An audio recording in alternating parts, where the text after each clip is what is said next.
Assalamualaikum warahmatullahi wabarakatuh. Saya Lutfiatul Uyun. Di sini saya akan menceritakan tentang kisah bocah dalam gendongan yang berbicara memohon ampun kepada Allah agar tidak menjadikannya seperti orang yang sombong. Simak video saya selanjutnya. Rasulullah menyatakan bahwa ada 3 bayi yang bisa berbicara sepanjang sejarah manusia. Yang pertama adalah Isa alaihissalam. Kisahnya disebutkan dalam Al-Quran. Yang kedua adalah bayi Ura'ij dan kisahnya akan dijelaskan kemudian. Dan yang ketiga adalah bayi yang menyelisih harapan ibunya. Bukhari meriwayatkan dalam sahihnya dari Abu Hurairah dari Nabi bersabda, di kalangan Bani Israel terdapat seorang wanita yang menyusui putranya. Lalu seorang laki-laki berkendara dan berpenampilan menawan melewatinya. Wanita itu berkata, "Ya Allah, jadikanlah anakku seperti orang ini." Anak yang disusuinya itu meninggalkan susuannya dan memandang laki-laki si pengendara berkata, "Ya Allah, janganlah engkau menjadikanku sepertinya." Kemudian dia meneruskan menghisap susunya. Abu Hurairah berkata, seolah-olah aku melihat Nabi menghisap jarinya. Selanjutnya seorang hamba wanita melewatinya. Ibu berkata, "Ya Allah, jangan jadikan anakku sepertinya." Anak itu meninggalkan susuannya dan berkata, "Ya Allah, jadikan aku sepertinya." Wanita itu bertanya, "Mengapa begitu?" Dia menjawab, "Pengendara itu adalah salah satu orang yang sombong, sementara hamba sahaya wanita itu dituduh berzina dan mencuri, padahal dia tidak melakukannya." Naskah hadis dalam riwayat Muslim.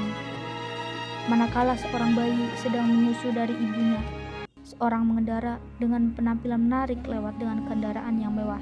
Ibunya berkata, "Ya Allah, jadikanlah anakku seperti orang ini." Lalu anaknya meninggalkan puting susu ibunya, memandang laki-laki pengendara itu, dan berkata, "Ya Allah, jangan jadikan aku sepertinya." Kemudian dia kembali kepada susuannya dan meneruskan menyusu. Abu Hurairah berkata, seolah-olah aku melihat Rasulullah sementara beliau menceritakan bagaimana anak itu menyusu dengan jari telunjuknya di mulutnya. Maka beliau menghisapnya. Nabi bersabda, lalu mereka melewati seorang hamba sahaya yang dipukuli oleh orang-orang.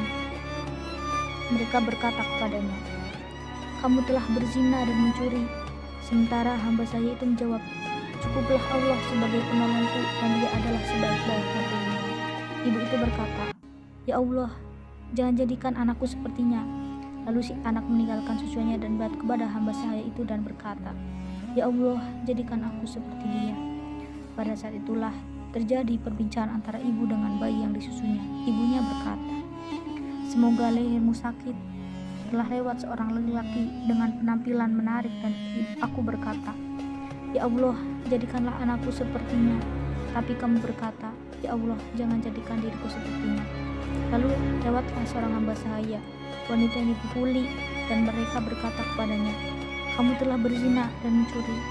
Lalu aku berkata, "Ya Allah, jangan jadikan anakku sepertinya."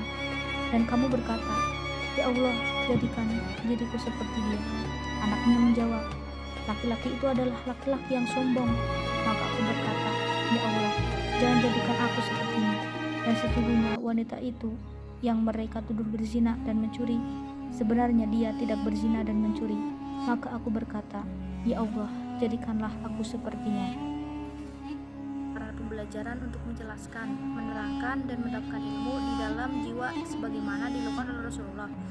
Yang ketiga, Allah menunjukkan di setiap zaman ayat-ayat yang menunjukkan kebesarannya, dan dengannya dia diketahui. Akhir kata, wassalamualaikum warahmatullahi wabarakatuh.